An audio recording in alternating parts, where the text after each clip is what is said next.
Olá, sejam bem-vindos ao nosso canal no YouTube. Agradeço sempre a participação de vocês e que essa participação seja sempre motivadora no nosso crescimento, porque nós queremos dar sentido a tudo aquilo que nós estamos vivenciando. É muito importante, tanto para mim quanto para vocês, que o sentido seja feito com pessoas coerentes. Como todos nós sabemos, a palavra sentido, entre tantos sinônimos, pode dizer esse caminho que você quer seguir. Você sabe o que você quer. E quando você sabe o que quer, você consegue identificar o que acha. Lembra dessa frase do Kant, né? Quem consegue identificar o que acha é sinal que tem sentido o seu viver, o seu existir, o seu pensar. Porque é muito triste quando a gente não consegue identificar algumas questões. Isso com certeza vai aumentando cada vez mais nossas dúvidas, nossas angústias. E por isso que nós queremos falar hoje sobre os mecanismos de defesa. Então é uma alegria tê-los comigo e quando vocês quiserem inquirir alguma pergunta, alguma coisa, é só colocar e a gente vai procurar respondendo na medida do possível para que nada fique obscuro. Porque, lógico, a vida de uma certa forma já tem a sua obscuridade, mas nós queremos, à luz da ciência, queremos iluminar algumas questões, como eu sempre digo, não de maneira exaustiva, mas pelo menos que a gente possa adequar o nosso caminhar nessa busca de sentido, onde a gente vai colocando passos largos, decisivos, sem culpa, enfim, buscando essa maneira de se expressar através das situações pelas quais a vida está exigindo de você. Então, portanto, vamos falar sobre o mecanismo de defesa. Um psicanalista que era um psiquiatra, que já faleceu um tempo atrás, aliás, muito pouco tempo atrás, o Zimmermann, que foi um grande psicanalista, ele diz assim, olha, a expressão mecanismo de defesa, das mais usadas e importantes na psicanálise, designa distintos tipos de operação mental que tem por finalidade reduzir as tensões psíquicas internas, ou seja, das angústias. A angústia muitas vezes é causada por quê? Pela dúvida.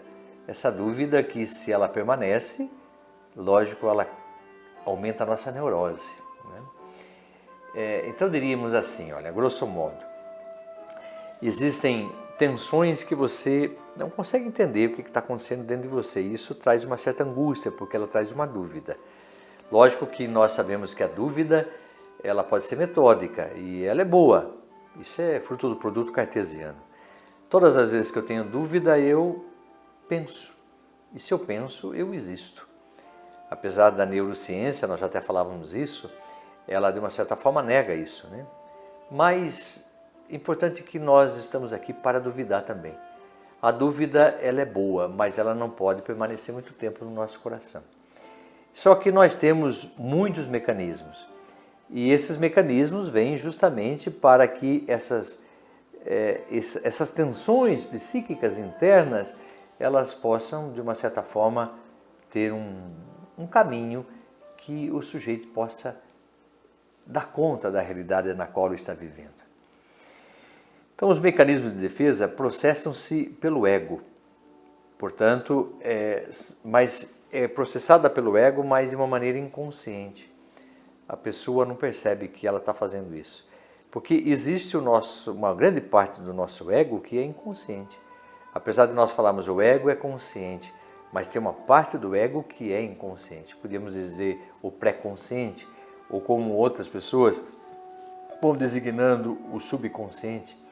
Como tem uma grande parte do nosso superego também que é inconsciente.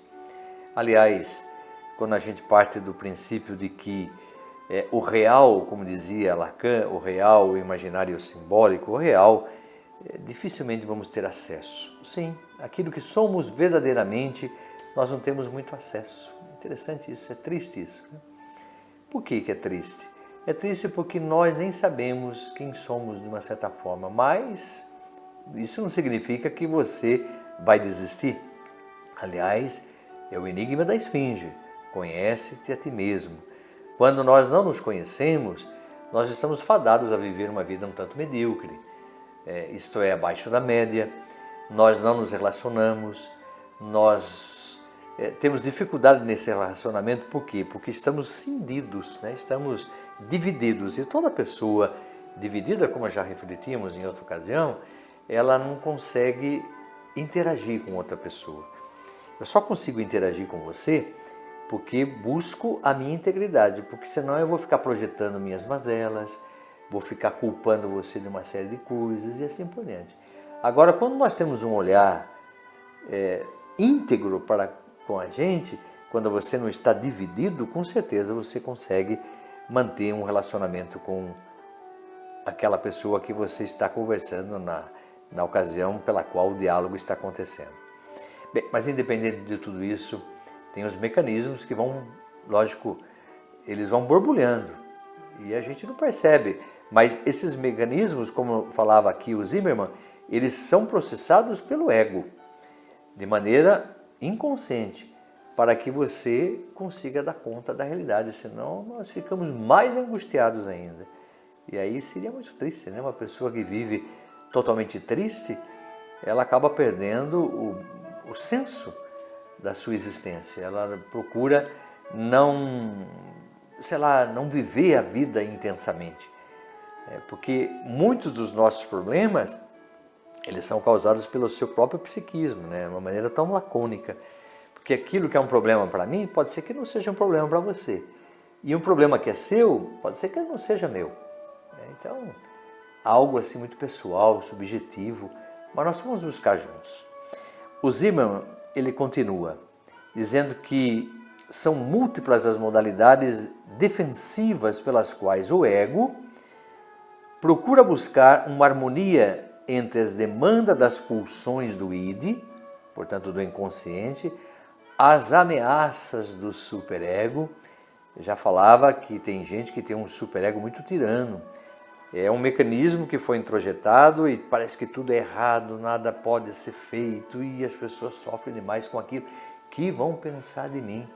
E se eu colocar esse traje ou aquela outra roupa, sei lá, enfim, que vão pensar de mim? Esse olhar, muitas vezes, como já dizia o Sartre, esse olhar de medusa que me petrifica. Nossa, a pessoa está me olhando e aí parece que ela está sabendo o que eu estou pensando e coisas assim. Então a pessoa sofre demais porque tem um superego rígido, muito tirano. As imposições da realidade exterior, né? Muitas vezes nós vivemos dentro de uma cultura que acaba, ao invés de processar um homem novo, um homem livre, um homem capaz de enfrentar a realidade, ele acaba ficando sujeito a situações culturais, a parâmetros de situações dizendo, isso não pode, faça isso e assim por diante, né? Então, me lembro uma frase do Freud: tudo que no exterior me causa uma certa estranheza é porque no meu inconsciente já se processou isso. É triste isso, né? Quer dizer, se você vê uma realidade que isso te causa estranheza, é sinal que já aconteceu com você isso, mesmo inconscientemente. Mesmo que não tenha acontecido na realidade, mas aconteceu lá no seu pensamento. E que muitas vezes a gente reprime. Porque a repressão, portanto, é um mecanismo de defesa. Nós vamos falar sobre isso também.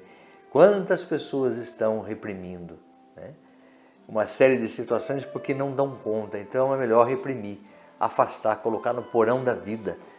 Só que de vez em quando aquilo volta à tona, né? E aí como que nós fazemos? Como que nós vamos lidar com aquilo que nós não sabemos nem de onde vem, é inominável. E tudo aquilo que não tem nome para a gente acaba trazendo uma certa angústia, né? Por exemplo, o Lacan, ele vai dizer, quando eu falo, eu existo. A fala para ele é fundamental. Agora, quando eu não consigo falar, é sinal que eu não estou nem existindo. Já pensou se alguém pergunta para você assim, o que você está sentindo? Conta para mim, externa, você não consegue falar o que está sentindo. Você tem uma angústia, você tem uma certa situação desconcertante dentro de você e você não consegue se expressar. Você não consegue colocar para fora, você não consegue nominar, está sem nome aquilo. Então isso com certeza traz uma situação bastante desconcertante e que gera, portanto, um conflito, uma tensão, como nós falávamos, uma tensão psíquica interna. Muito bem. E lógico que, como nós falávamos, as imposições da realidade exterior, bem como as angústias decorrentes dos conflitos resultantes de tudo isso. Quando você não consegue, enfim, dominar a situação, lógico que você acaba perdendo o controle de tudo. E ninguém gosta de perder o controle das coisas. Principalmente quando você não consegue controlar aquilo que vão falar de você, aquilo que vão pensar de você. Isso é triste demais, né?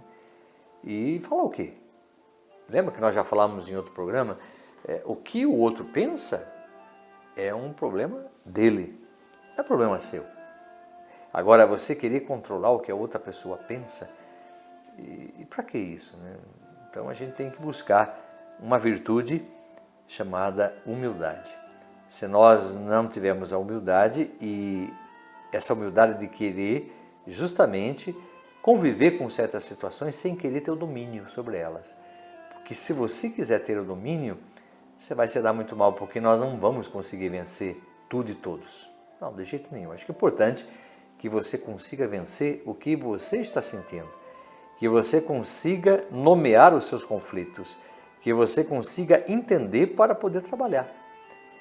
E muitas vezes a gente acaba sempre fugindo dos nossos problemas, né? E se você foge do problema, é sinal que você não está buscando uma solução. Enfim, vamos pensar nos mecanismos que a psicanálise e mesmo a psicologia vai colocando diante dos nossos olhos. Então lembrem-se mais uma vez que um conflito, ele cria em nós uma certa angústia. Essa angústia é que nos motiva a resolver esse problema. Lógico, nem toda angústia ela é má, porque se você está angustiado, você vai resolver o problema. Então, seja bem-vindo à angústia, por um tempo. Agora, se você tiver uma angústia depressiva, que você não sabe de onde está vindo e não tem força para lutar, isso será desgastante demais, porque você vai gastar uma energia que você não vai conseguir ficar nem de pé. Porque você gasta uma energia emocional que você não consegue ver a realidade na sua frente. Então, de uma certa forma, aceite a angústia, porque ela é que nos motiva a resolver o problema, né? Porém, nem sempre o indivíduo é capaz de resolver um problema de forma imediata e direta, pois nossos problemas pessoais não podem ser resolvidos através somente da razão. De repente você fala, a partir de hoje farei isso, assim, assim, mais aquilo, tal, uma coisa assim, tanto matemática, né? Pragmática. E às vezes não é assim. De repente escapa das nossas mãos. Você imagina que vai fazer algo, você tenta ter o domínio, mas quando você vê, você está justamente na compulsão da repetição, que é uma resistência do seu id. E a resistência do nosso id, do nosso inconsciente, é a compulsão à repetição. Está falando, está dizendo, não vou fazer mais, e quando vê, você está fazendo. Então está faltando aí um ego mais decidido, um ego mais preparado, não para cair nas armadilhas do ego, como a gente falava. Lembram-se disso? Que você quer ter o domínio, consegue... Não, espera um pouquinho. Existe esse ego inferior que acaba nos escravizando. E a gente precisa pegar o ego superior, que faz você ser mais simples, mais sereno, mais tranquilo, aceitar as adversidades da existência, acabar com a sua onipotência de achar que você é o dono de tudo, o dono da verdade. Isso faz um mal terrível, mas é um trabalho de Sísifo, né? Lembrem-se lá na mitologia, Sísifo, que levava a pedra no alto da montanha e ela rolava. Ele levava de novo, ela rolava e assim por diante. Mas cada vez que ele levava a pedra no alto da montanha e ela rolava, sempre é um novo aprendizado. A vida da gente é assim também. Se você cair na rotina, vai te fazer um mal muito grande. Agora, se você aprender com cada dia e saber tirar de cada dia um ensinamento, com toda certeza o seu futuro será diferente. Agora, se você não tem um presente muito bom, você está comprometendo o seu futuro. Eu sempre costumo dizer isso. Tem gente que tem um pé lá no passado e um pé no futuro, não tem presente. Mas como não pode ter presente se o passado já não existe mais? E o futuro nós não sabemos se vamos ter. Aí de repente compromete o presente. O momento presente é agora. E nós devemos vivê-lo intensamente com tudo aquilo que a vida vai nos propondo, com tudo aquilo que a vida vai exigindo de você. E eu tenho certeza que você é capacitado para enfrentar a realidade.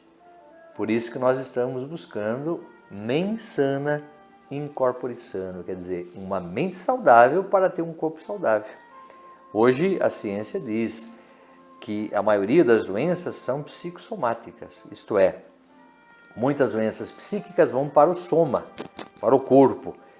Tem muita gente doente aí, que é uma resistência do ego, fazer doença.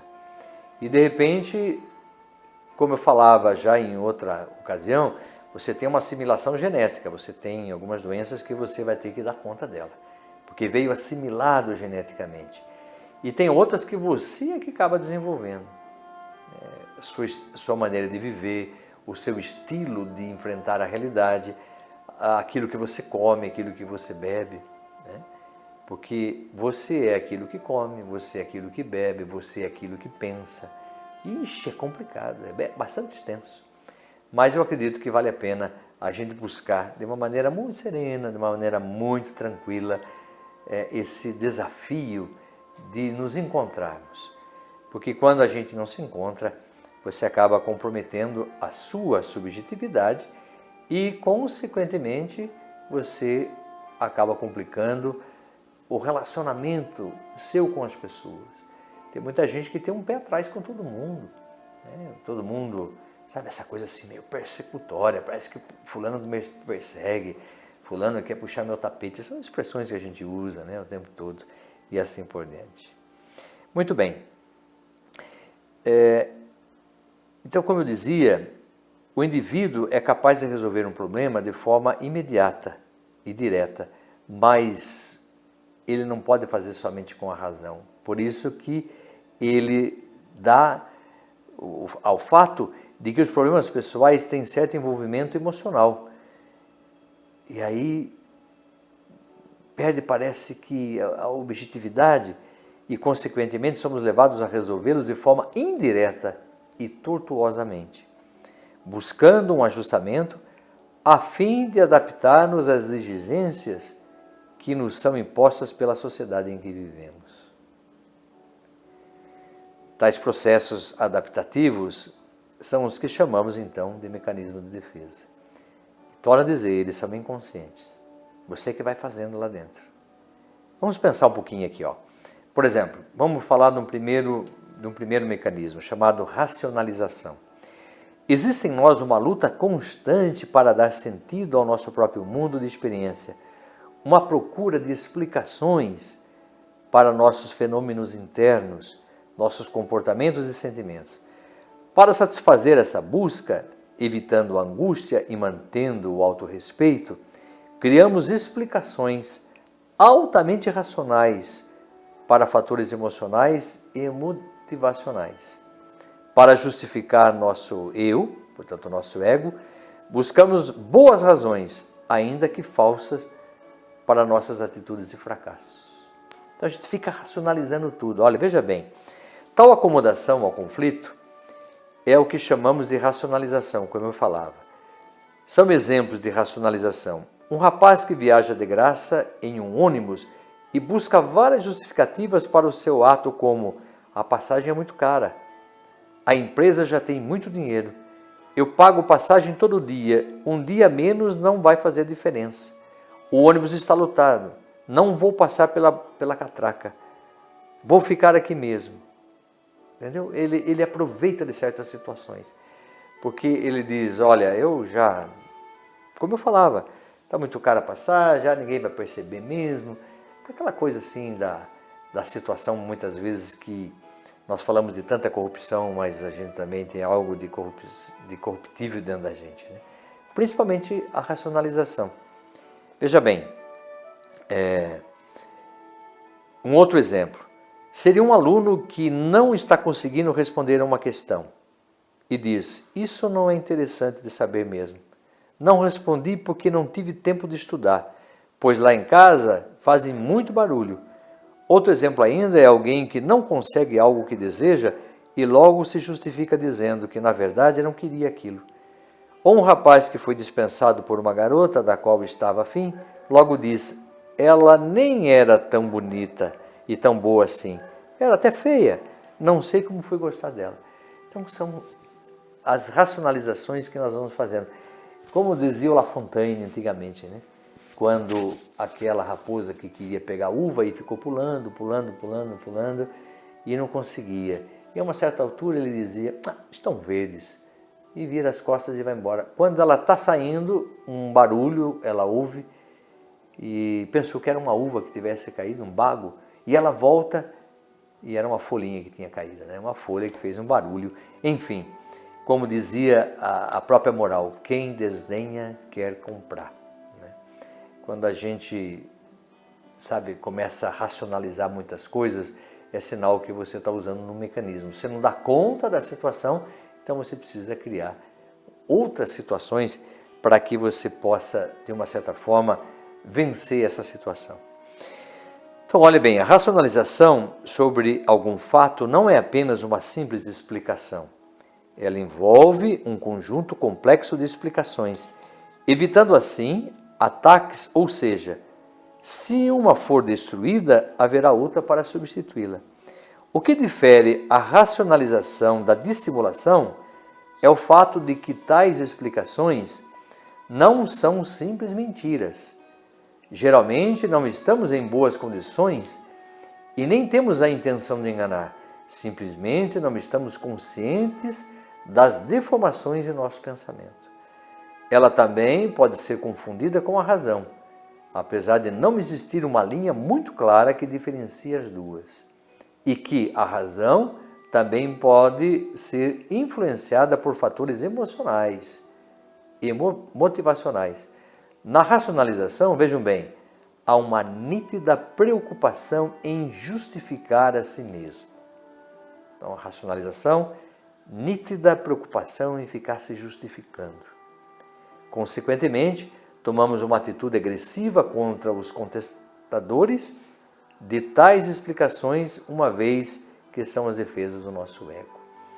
Então, só para dizer um pouquinho para vocês, uma frase que eu tenho comigo e vocês acho que já me ouviram falar e eu vou dizer mais uma vez.